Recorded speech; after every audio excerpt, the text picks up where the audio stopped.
We are building Destiny's future today, right inside of Destiny 2. It starts with Beyond Light coming this fall. It's going to continue with the next major expansion, the Witch Queen, and Lightfall is going to kind of drive this all to a moment. These 3 releases represent this new era in Destiny. These eras began really in 2014 with that era of light where, players entered Destiny for the first time. They were resurrected. They went to the tower. They learned about the things the children were scared of. And, we exited that era when we became Guardians. We are now coming out of an era of loss of our powers, one of our mentors, our innocence, and soon we will be entering an era of darkness. And if it's not clear, we are all in on Destiny 2. Last year, we laid out a vision for the game that we wanted to build the definitive action MMO, place it in an awesome evolving world that you can play anytime, anywhere with your friends. We are still completely committed to this ambitious vision, and we're going to continue reaching to deliver it in Destiny 2. And to be clear, listen, I'm sure over here in the Twitch chat, there's some mix of salt and space dad. We haven't gotten everything right out of the gate. For example, we've already begun working on changes that we're going to make to our seasonal model in year 4 to get a bunch of the FOMO that's in the game right now out of it. And this is a response not only to your feedback, but just, we took it in the wrong direction. You can lay that at me. We're also working on things like transmog, and that's going to be an experience that means armor is kind of always valuable to you because it can always represent a look for you to chase. And we've got a bunch of other improvements to the experience that we're working on. Things like the quest log's going to get another awesome revision. We've got small touches, a oft requested one. And I think when we started Beyond Light, this was one that I made to Mike Zach getting a dark title screen back in Destiny so that the light white heat of the title screen doesn't light up your entire apartment at 2 a.m. So there are the small features, but then there's also some big features, and maybe one of the biggest is next generation support. I think one of the most exciting things we're going to talk about is the game's going to run at 60 frames per second and 4K resolution on the new hardware. We're also really happy to say that whatever content you already own or will own in Destiny 2 will come with you to your next generation console of choice at no extra charge. On PlayStation, you'll be able to upgrade to PlayStation 5 for free, and on Xbox, we will support smart delivery also for free. In plain English, this means if you own Destiny 2 expansion content on those platforms now or in the future or by Beyond Light in September, you can keep playing on the same family consoles for free without buying the expansions again. We think that's going to be awesome. And you don't have to worry about busting up your friends list either because we're going to support intergenerational crossplay within each console platform ecosystem as well. This means that if your brother's playing on PS4 and your sister's playing on PS5, all 3 of you can play together. And we're going to do the same thing in the Xbox ecosystem. This year we're focused on intergenerational play. Hopefully next year we can finally do the thing and get them all playing together in the same ecosystem. Yes. So Shadowkeep was cool, and Shadowkeep brought back the moon and upgraded and enhanced it. And so we brought a destination out of the vault and, spruced it up, and that's where you got to play. We're not doing that with this fall's destination, Europa. It's a brand new place you've never been before. And both the Witch Queen and Lightfall are going to also include brand new, never before seen destinations. These expansions will stretch out across a timeline that's going to bring much anticipated enemies to the forefront and hopefully deliver some twists, turns, drama that we don't think anyone's going to see coming. But to deliver these big content beats each and every year and keep building on top of our seasonal experiences while making technological leaps forward, we also need to make some big changes to the way we treat some of our older legacy content.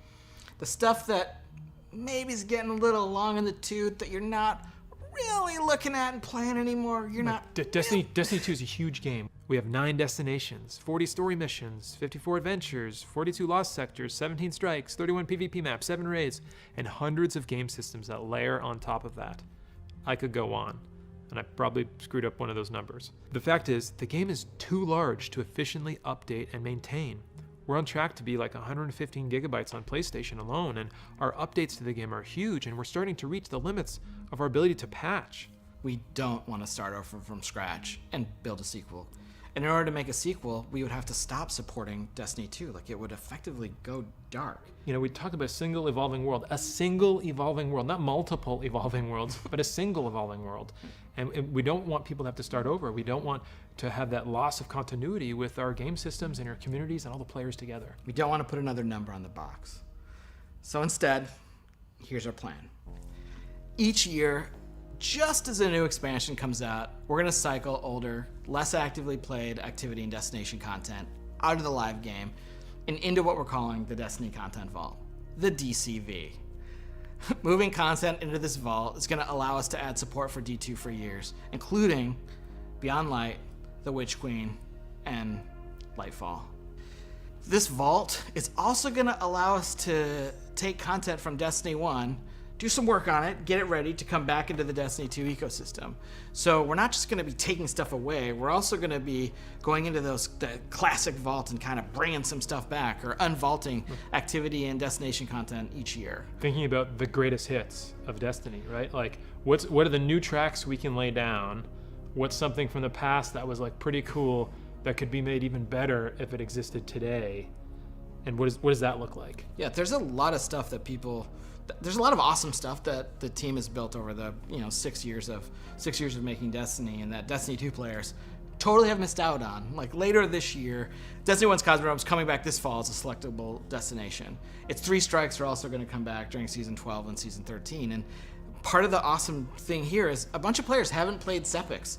Sepix was the strike from the beta way back in like summer 2014. It is the oldest, like the definitive like original strike that we felt like hit the right notes. Yeah, in Destiny 1, right? And we left all that behind when we made Destiny 2, and we're saying like, we don't want to do that again. Well, let's not do that again, but let's also reach into the past and like bring it into the present. There's a lot of great content in our past, and maybe this year we'll see a classic raid come back. I think it'd be pretty amazing this year to see the Vault of Glass kind of unvaulted and returned in front of players. Like, I can imagine things like champion Praetorians instead of just regular Praetorians, and kind of updating it slightly to the modern context, but still preserving that like classic feel. This fall when the expansion comes out, not only are we going to be bringing back Cosmodrome and adding Europa, but we're going to look at some of that content that's been in the game for a long time, that's been free, that isn't actively played, and that's when some of that is going to be vaulted.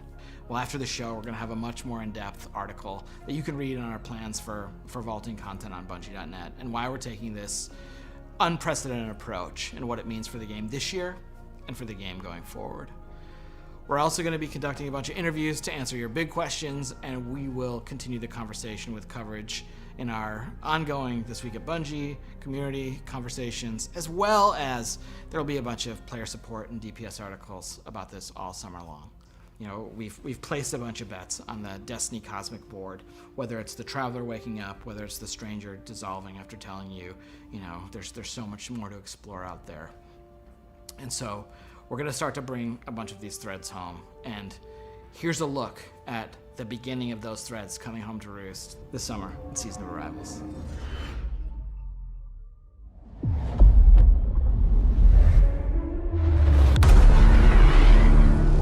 The Almighty has been reduced to smoldering ash, and with allies like Rasputin, who can stop us?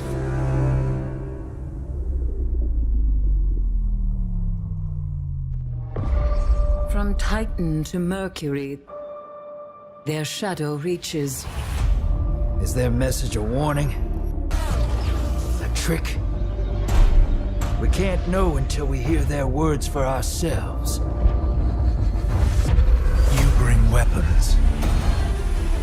You will not need them. We offer only truth. The darkness reached out, but something interferes. The witch sister of the taken king, Savathun.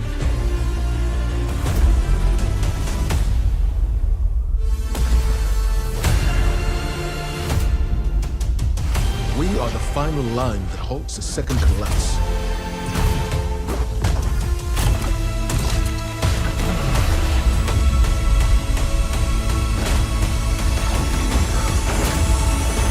Prepare yourself, Guardian.